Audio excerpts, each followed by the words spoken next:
Today's webinar is titled Inches or Centimeters, an Introduction to Doing Business in Latin America, and our presenter is alumnus Rudy Weisberg, Director of Elite Sports Travel.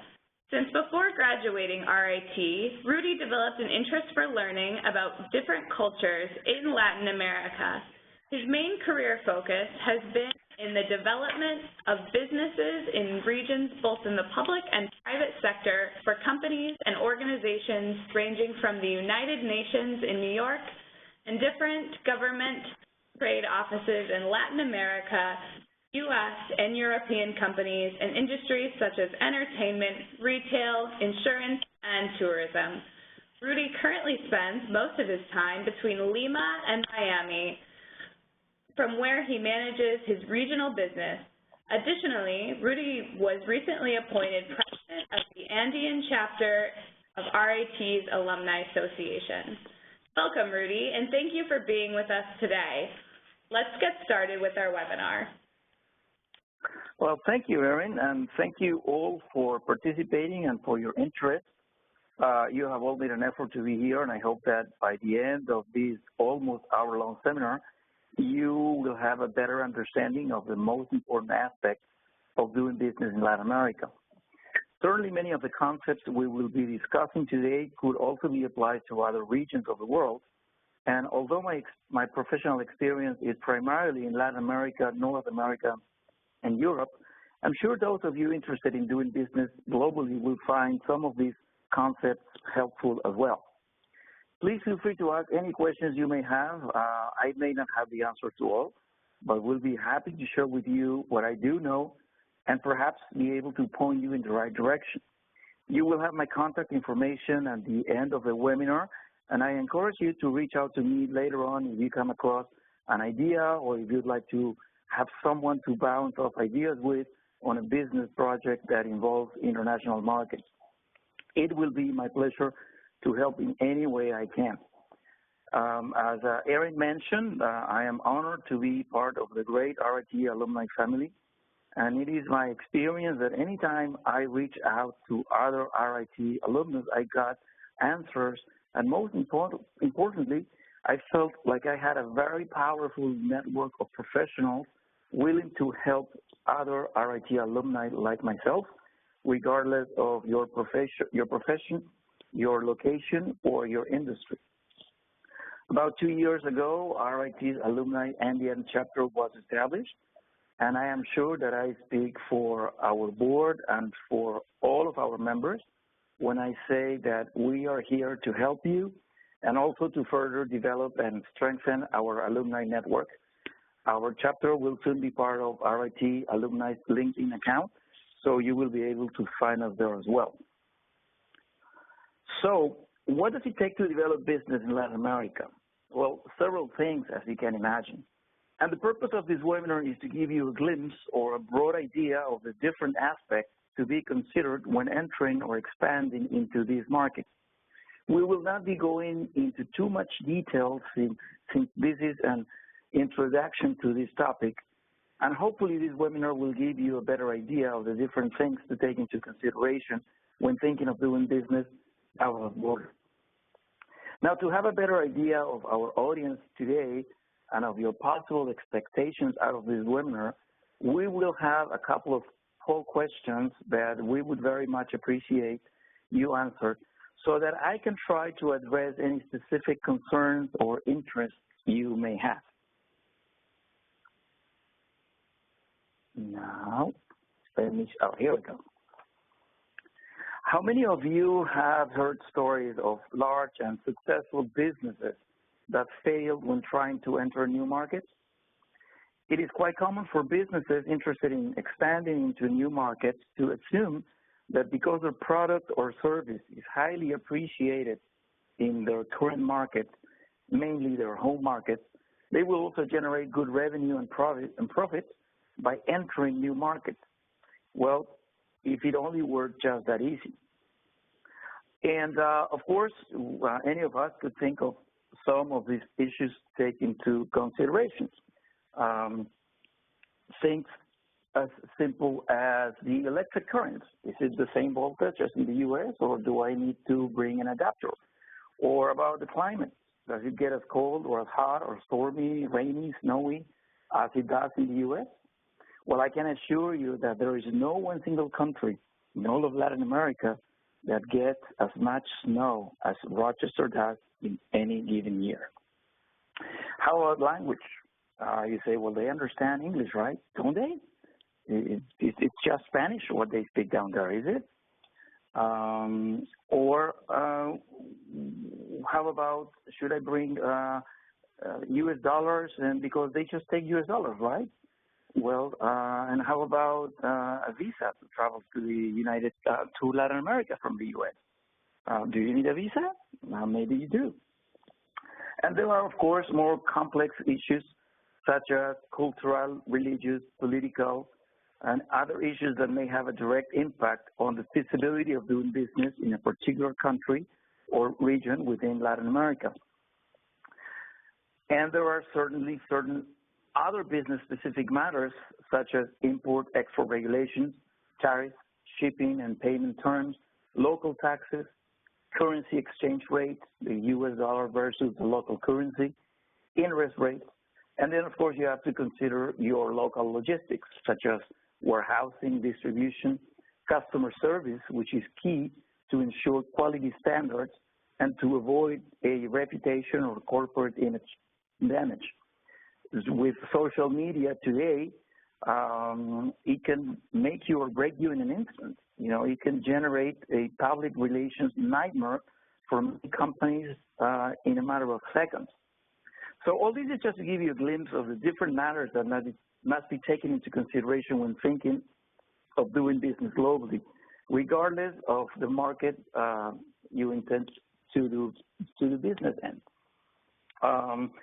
It's just good advice not to assume what may seem obvious and to always expect the unexpected. If you see the picture that we have on the screen, MasterCard is not necessarily welcome everywhere in Latin America, and some places don't take MasterCard. Maybe Visa is accepted, and maybe in some places they just don't take credit cards at all.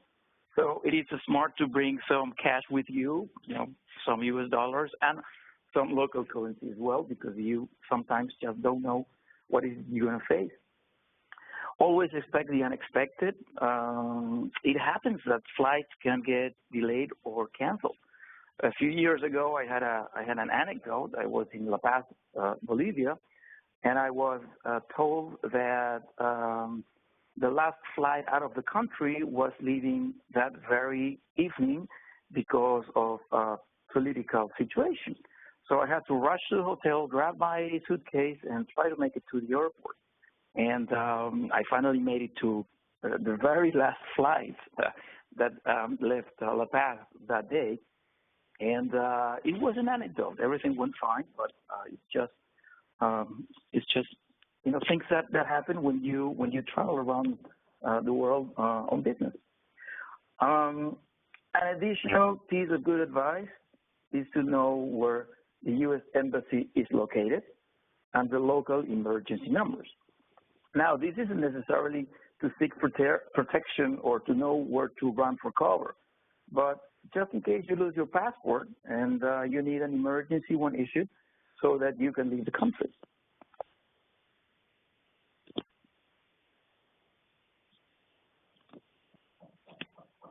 Now, let's take a closer look at some of those issues with particular emphasis in Latin America. But first, let's talk for a couple of minutes about this region. Well, Latin America is not just Mexico. It's all that territory south of the border. As you can see in that picture, Latin America comprises more than 16 countries, because I am not considering other countries such as Belize or French Guiana and other smaller countries that are in the territory. It comprises more than 600 million people, so you can imagine it's quite a large market. There are 10 different currencies. 2 languages are spoken, Spanish being the main language, and of course Portuguese in Brazil. The territory comprises 3 time zones. Its coasts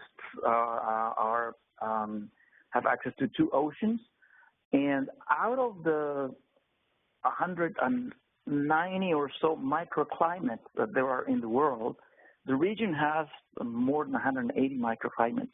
So you can imagine the variety of fruits, vegetables, livestock, and different things that grow in the region.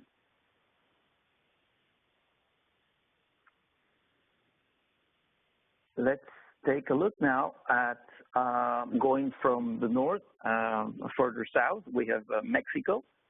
Mexico, of course, is the largest speaking country in the region. It has about 120 million people, and it has very close business relations with the U.S. and Canada, and this is because of NAFTA, which stands for the North American Free Trade Agreement. Mexico, well, is a very large country. Mexico DF, or Distrito Federal, the capital, has a population of close to 20 million people. Traffic there could be very heavy most of the day. So you need to plan your appointments based on your client location, or else you'd end up spending precious hours of your business trip time sitting in a cab. Oh, and by the way, Uber works very well there. I'm just taking a quick look at the poll questions here, and I see that most of you are already doing business currently in Latin America, and that's good to see. That's very interesting. And again, feel free to send in any questions you may have at any point. If they're relevant to what we're talking about, Erin will bring them up, and if not, at the end of the session, we will have the space for questions. Okay, let's continue looking south of Mexico. We have Central America, which is a region that is comprised by more than 50 million people. It's strategic geographically because that's where Panama and the Panama Canal are. And the Panama Canal is a place where a very large portion of the trade, the shipping, the ship vessels that carry container loads of, all kinds of goods travel day and night through the Panama Canal, and it has a very strategic location. It's comprised of Guatemala, Honduras, Nicaragua, El Salvador, Costa Rica, and of course Panama. There's lots of fresh fruits and produce. They of course have world-class coffee. Some of the information that I'm going to share with you about the different regions in Latin America, it's just to give you a glimpse of what you'll find, or perhaps what their main exports are, or the size of the market. There's a wealth of information available online, and of course, we could speak, for hours on each market, and it's just not the purpose of this webinar. So, Central America countries are geographically small, and it's very easy to access one country from the other. But still, you need to make sure to plan your itinerary according to connecting flight availability. It may not be easy to fly directly from San Jose, Costa Rica to Panama City. Although they are neighboring countries, you may be required to fly through another country, just to give you an idea. The same language is spoken, Spanish, but there are important subtle differences within each country that you need to be aware of. Every country is very proud of their own heritage. The geography is spectacular. People are very friendly. Costa Rica, for example, is one of the very few countries in Latin America with a 0 illiteracy rate, which is very, very, it's really interesting to see. I don't know if any of you have traveled to Central America, but it's a beautiful region. We continue going south, then we hit South America, which is a region that has more than 400 million people. It's a very large market, of course. The north part of South America, we have Venezuela, which is a very important oil producer, and is a country that unfortunately is going through a political instability, as some of you may have seen in the news. Colombia, which sits south of Venezuela, is much more than just the land of Juan Valdez. They, of course, have wonderful coffee, but it's a country that's very rich in natural resources, is decentralized, unlike many other Latin American countries. So they have very important economic areas outside of Bogota, the capital. Unfortunately, this is a country that still has to battle against the guerrilla and drug trafficking. And it's been going on for many years, although the efforts of the different governments to combat, to fight, and to eradicate them is just, I imagine, a very, very difficult job. Moving further south, Ecuador is a very large oil producer and oil exporter, and also is a very big shrimp and banana producer and exporter. Peru is well known for its mining and agricultural products. We have, I believe, Chile is next. Yes, it also has a lot of mining and agricultural products, such as grapes and fruit. A lot of the produce and fruits you can find in U.S. supermarkets. Chile is also very well known by its wonderful wines. And in mining, as a matter of fact, Chile has the largest copper mine in the world. Bolivia is another important mining country. It's a very important soy producer and exporter. Grains are also very important a market or produced in large scale in countries such as Argentina, Uruguay, and Paraguay. They are also very big on cattle because of the pastures that they have. Argentina is also well known by their amazing wines. You can also find in most U.S. supermarkets. And it's also well known by its shale deposits, one of the largest shale deposits in the world called Vaca Muerta in the province of Neuquén. And then, of course, you have Brazil, which is the largest market in the region. In Brazil, you have over 200 million people. It's a Portuguese-speaking country. Brazil is a wonderful country. It's very extended. It's a huge market. It has a very rich culture. It's much more than soccer and carnival. Unfortunately, Brazil is currently undergoing a major political crisis due to corruption scandals that have had implication in other countries in the region. And by the way, I believe this is the only country in Latin America where U.S. citizens are required an entry visa.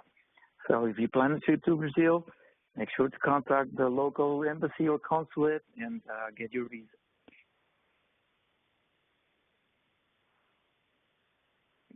Try to move to the next slide. Oh, here we go. So what does it all mean to me? I'm trying to do business in Latin America. All right, well, the answer is several things. Let's just talk about two examples. Political instability, for instance, does have a severe effect on the economy of the country. We mentioned what is going on in Venezuela and what is going on in Brazil. And these are some images of the demonstrations that have happened recently in Venezuela. And to the right, there is a chart that shows the evolution of the value of the Brazilian real versus the U.S. dollar. Now, if we talk about going to Brazil on vacation and spending just a few $100s, the exchange rate won't hurt as much. But if we talk about hundreds of thousands of dollars or even millions of dollars, then we could be in serious trouble if we have not taken the necessary steps to protect our businesses from the effects of these currency fluctuations. Climate effect, of course, is another factor that could severely affect our business. These images on the right are from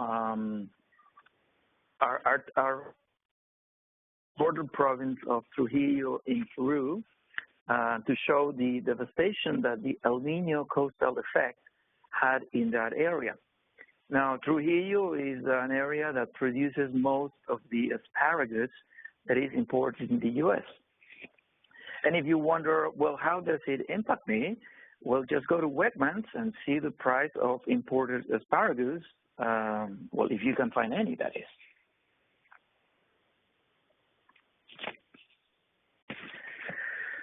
What are the things you need to have when doing business in Latin America or when thinking of doing business in Latin America? You need your product or service to adapt to the local culture. It is not the other way around. And same applies to yourself. I can tell you another anecdote of doing business in Brazil where, well, I speak Spanish and, you know, Brazilians can't understand Spanish if you speak to them slowly because Portuguese and Spanish are somewhat related. And but if you go there and you just, you know, make an effort and speak to them in Portuguese. Now, I'm not perfectly fluent in Portuguese. I speak Portuñol, which is a mix of Portuguese and Espanol. But the audience reacts in totally different ways, much more open to you, more receptive to your message, and more welcoming because they see that you're trying to adapt to their market, to their culture. You need also to come in with an open mind. Things could be done differently for a reason. You may find things that make no sense to you, and maybe that's just the way it is in the market. You have to be willing to be flexible to the local regulation and to the market unspoken rules. For instance, if I'm selling a $50,000 luxury tour to a Brazilian, I cannot expect them to pay for the full amount via wire transfer, because local regulations don't allow them to send amounts over $5,000, or they will be hit with a very, very, very high tax. And then, of course, you need to be flexible enough to adapt to receiving 10 payments of $5,000 instead of one payment of $10,000.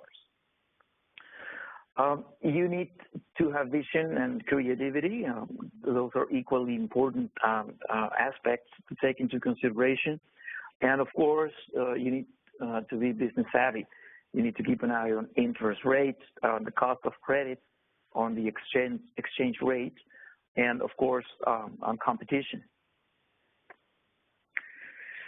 Market research, there are plenty of research studies available for free or for purchase. Check for market indicators such as GDP, consumer price indexes, places or organizations such as the U.S. Department of Commerce, the World Bank, Bloomberg, Reuters, and many others are good sources to get up-to-date information. And just be aware that data may be the same or similar, but it can be interpreted differently by each source. See what trade agreements are in place with the country or countries you tend to do business in. There are, we spoke about the North American Free Trade Agreement, which is in place between Mexico, the U.S., and Canada. But President Trump is now trying to renegotiate the terms. So if you are planning to do business in Mexico, be aware of what will those changes may imply for your business. There are, of course, other bilateral and multilateral trade agreements. In the southern tip of South America, you have the Mercosur, which is a free trade agreement between Argentina, Chile, Brazil, and I believe Paraguay, Uruguay. And you do a little bit of research because it's worth to know what benefits you can access from these trade agreements. Time zones and times open for business in each country are important as well. Some places may be closed for a couple of hours for lunch, but they could be open late for business. So try to find out about the times that they are open for business. Weather and climate are important to take into consideration as well. If you want to market your products and services in specific markets, you want to make sure they adapt to the weather and the climate, because this is a very broad region where you have anything from warm coastal cities through tropical weather all the way to freezing Andean regions.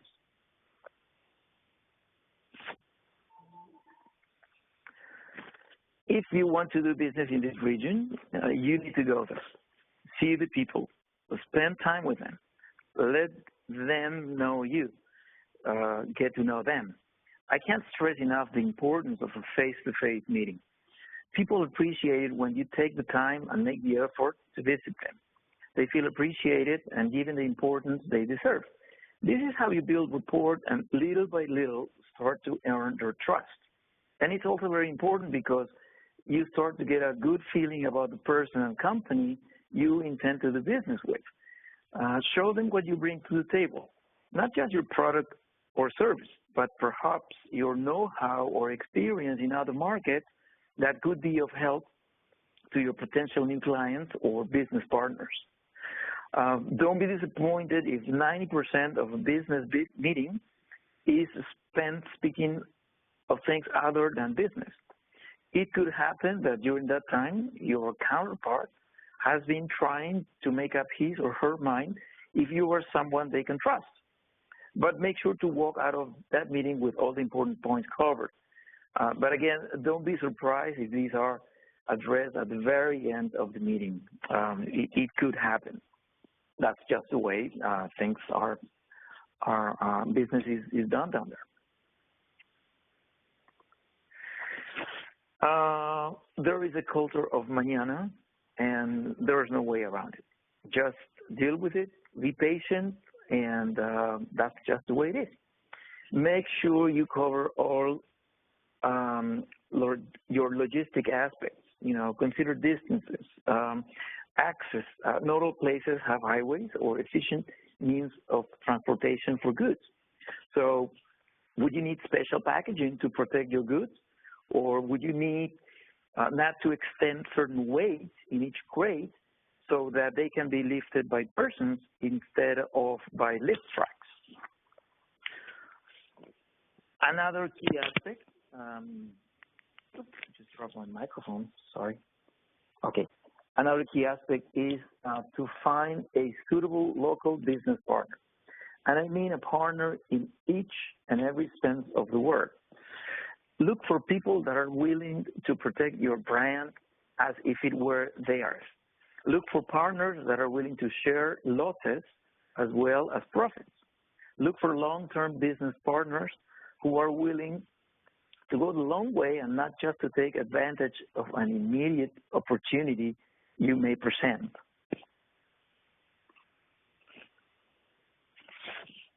The importance of a business plan, well, I guess that's, it speaks by itself, You need to have a plan, and you should call it Plan A, but you should also have a Plan B, and maybe even a Plan C, because as we have mentioned earlier, you shouldn't assume the obvious and always expect the unexpected.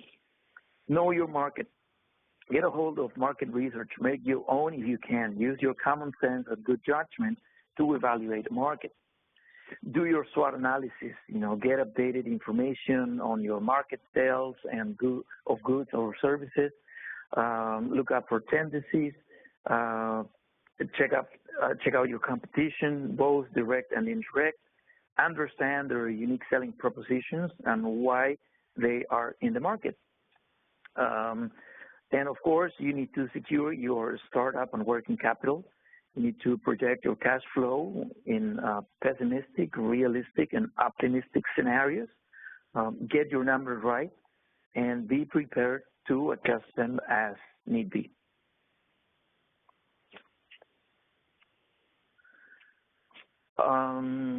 timing is extremely important.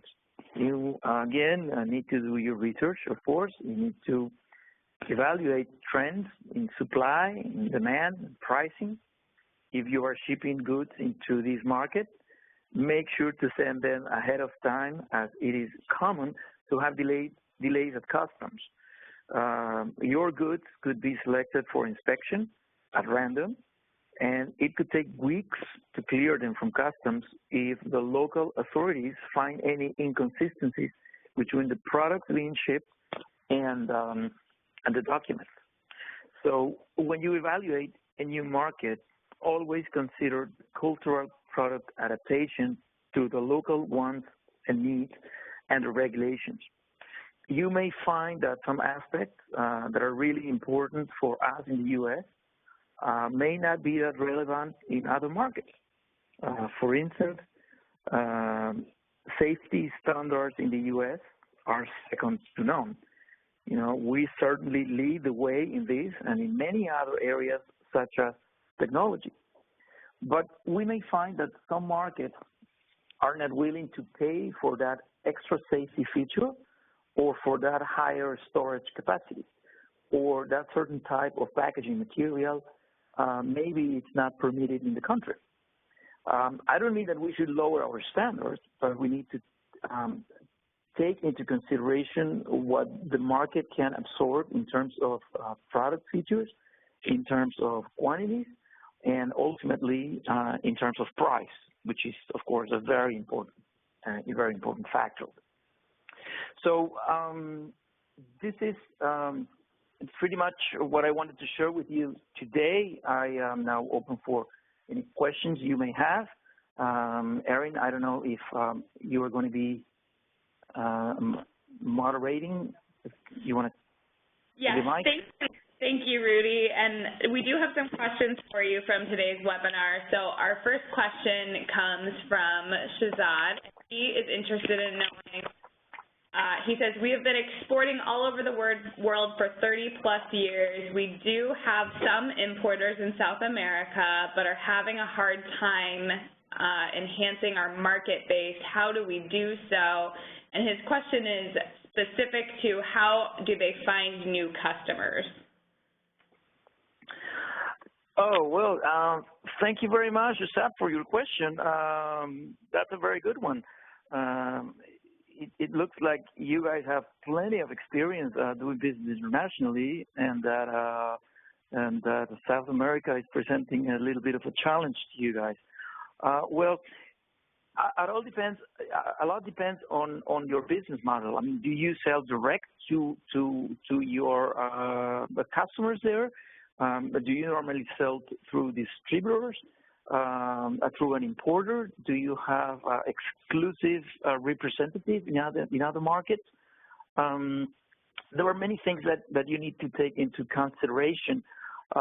Some markets are very protective and restrictive, and you need to enter hand in hand with somebody who's doing business locally.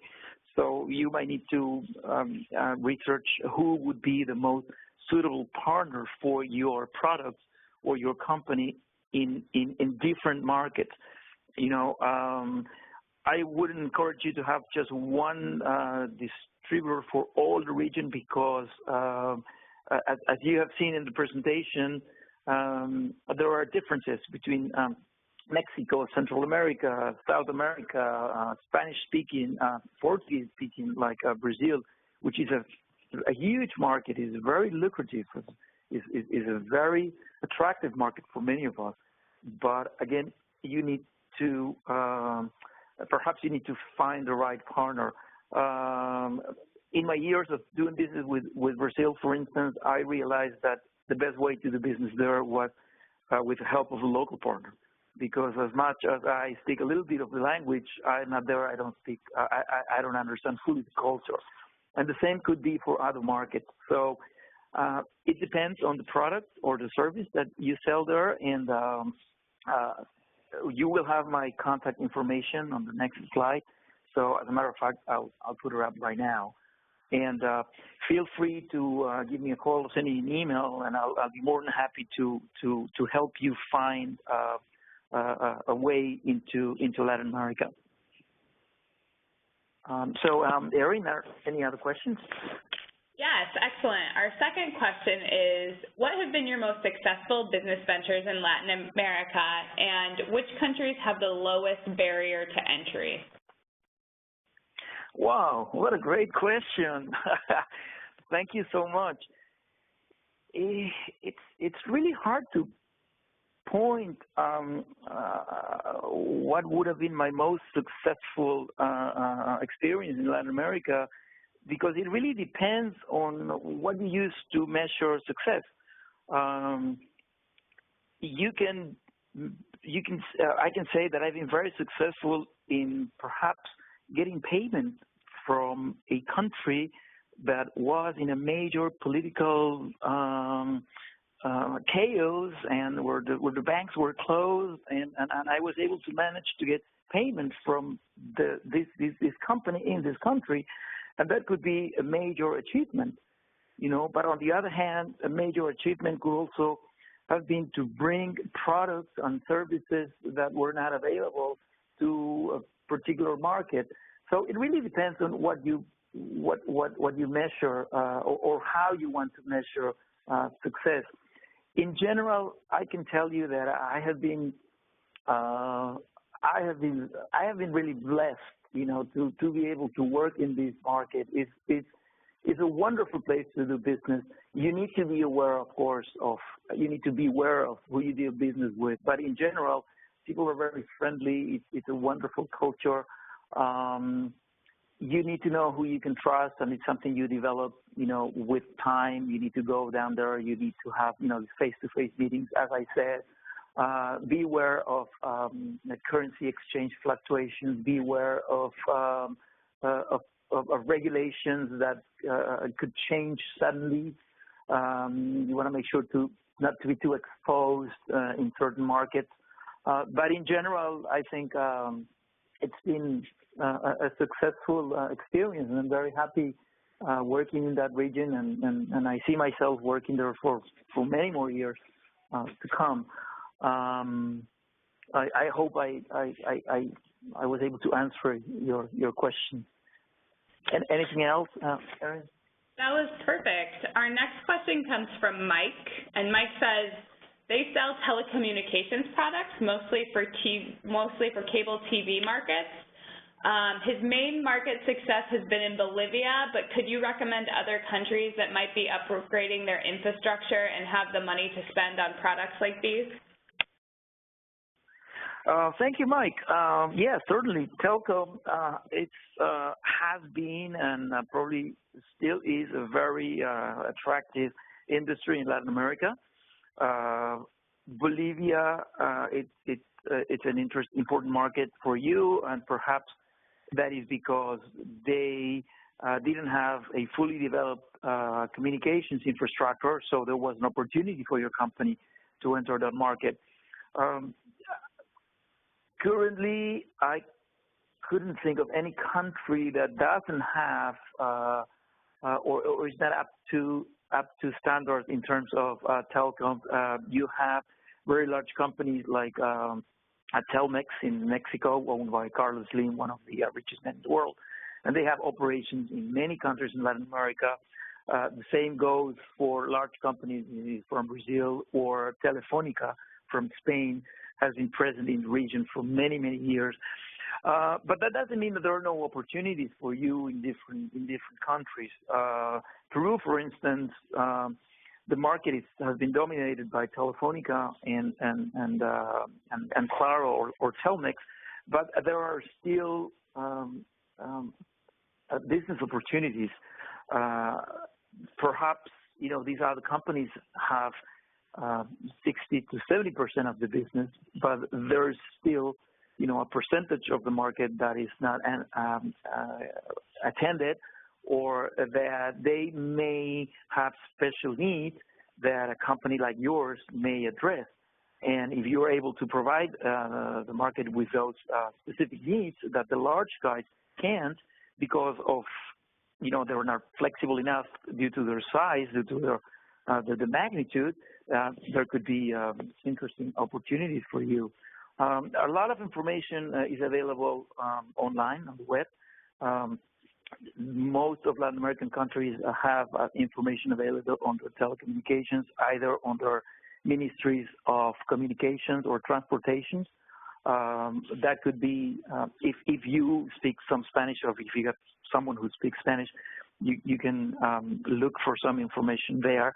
And again, feel free to email me or call me, and we can have a more in-depth discussion of what is it exactly, the products or the services that you sell, and perhaps I can connect you with some people in those markets that you can talk to who may be able to help you. All right, Erin, any other question? Excellent. Our next question is, has current trade policy in the U.S. affected how willing partners are in Latin America to do business? I'm sorry, Erin, can you repeat the question? I couldn't hear it very well. Of course. Our next question is, has current trade policy in the U.S. affected how willing partners in Latin America are to do business?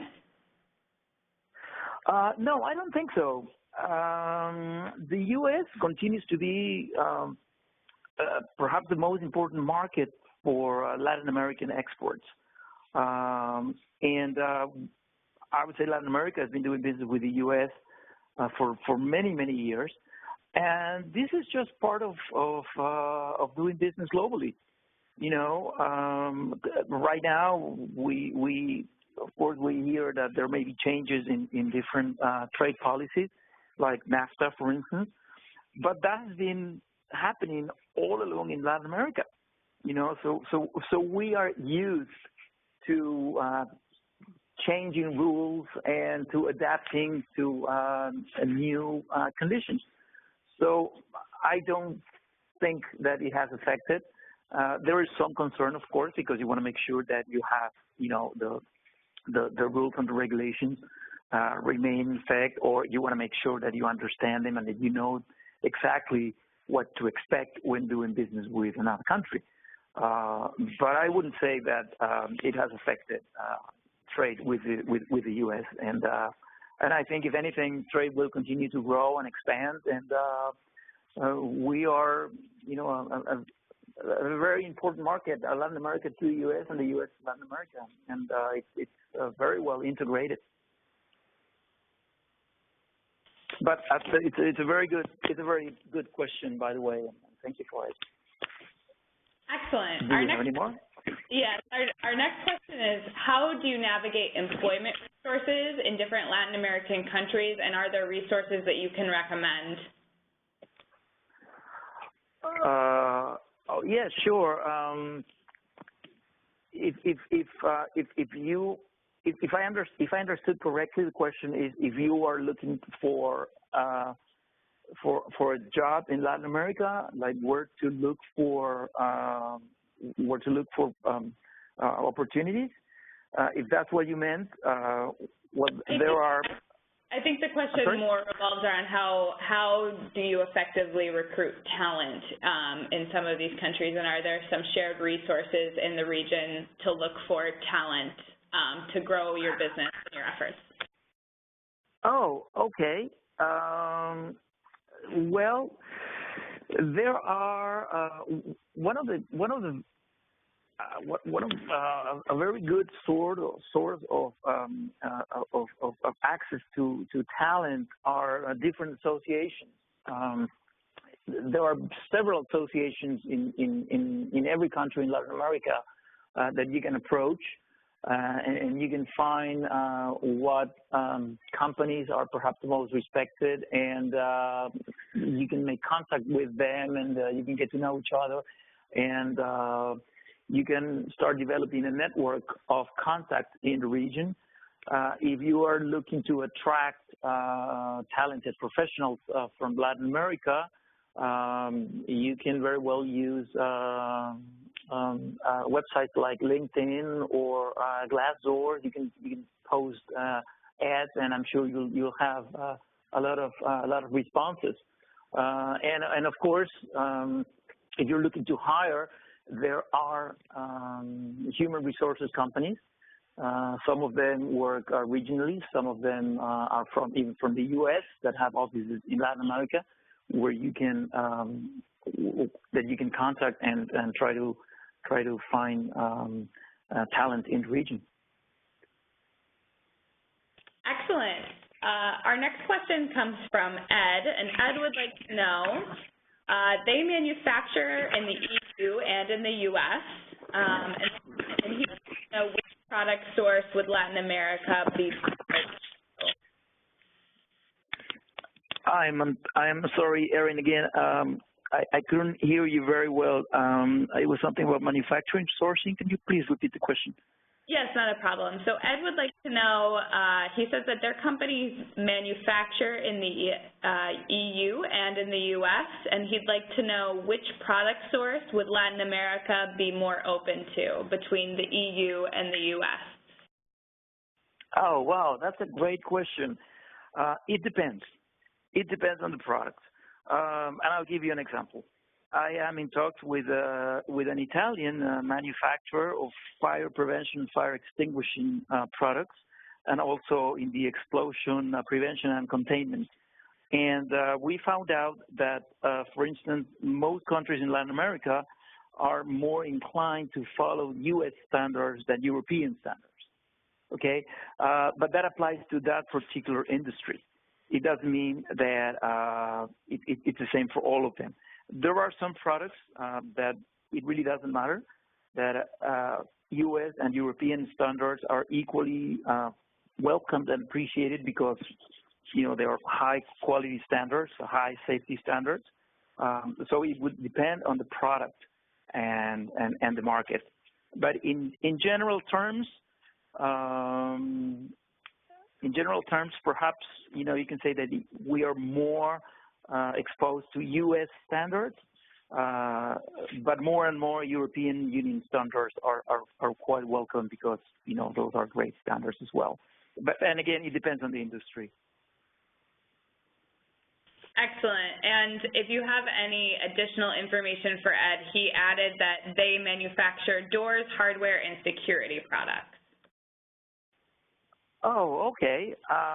For door, hardware, and security products, I think either standard would be fine.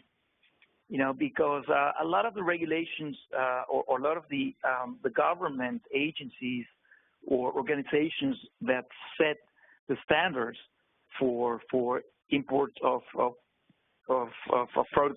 products coming from the U.S. or Europe nowadays are very flexible and they take both of them. So for the type of product that you're interested in selling in Latin America, I would say either one. And it's just good to know that you have both of them. So if one market, one particular country is more prone to American or European, then you're covered. As a matter of fact, countries from the southern part of South America, like Chile, like Brazil, like Argentina, which are very large and important markets, are culturally closer to Europe than to the U.S. So your U.S. standards can sell very well there. Excellent. Thank you for that. So we will just wrap it up with one final question. And for our final question, Rudy, if you could share some of your successes and challenges as you have gone about your many business ventures throughout Latin America, that would be excellent. Oh, sure. I'll be more than happy to do that. I think my main challenge has been to find the right local partner. I have had so many disappointments. I have met so many people that were willing to do business with either with me directly or with the company that I've represented. And unfortunately, you know, many times we found out that these people or businesses weren't really who they said they were, or their interest wasn't really in our, in our benefit. Sometimes you find someone willing to do business with you who's really interested to block you from entering the country because secretly they are in talks with your competition. So those are things that happen, and it's just part of the culture. It probably happens anywhere in the world. You just have to be aware of it. And in terms of success, again, as I said, it depends on how you want to measure success. I'm just, in general terms, very happy working with this region. To me, success is also meeting new people to do business with, making new friends, establishing long-term relationships and friendships. I am very, very happy to say that I can travel to many Latin American countries where I have made friends and where I can, just feel like part of the culture of the country, and it's just a wonderful feeling. Sure, business is important, money is important, but having this proximity with people, with the market, learning about their culture, enjoying their cuisine, Latin American gastronomy is fantastic. Enjoying the spectacular sceneries in each country, traveling to these countries with my family, with my daughter, showing her the world. I think perhaps that's, to me, my major achievement. I think that's an excellent way to wrap things up, Rudy. Thank you again for your excellent presentation and time. So that's all we have time for. Additional questions can be emailed to ritalum@rit.edu or tweeted to @rit_alumni with the hashtag #RITwebinar, and we will direct your questions to our presenter. Note that all participants will receive an email from us in the next few days with a link to today's webinar recording. Many thanks to Rudy for being our panelist today, and thank you to our listeners for joining us for today's webinar. Please consider joining us on Wednesday, June 6th for the Path Less Traveled with alumna Sharita Gross-Smith. In this webinar, you will learn how to identify opportunities for personal and professional development, as well as strategies on how to work in challenging work environments. Thank you again for joining us. Please exit the webinar by simply closing your WebEx window, and please do let us know what your thoughts were on the webinar through our brief survey, which will pop up after you exit. Thank you, and have a great day.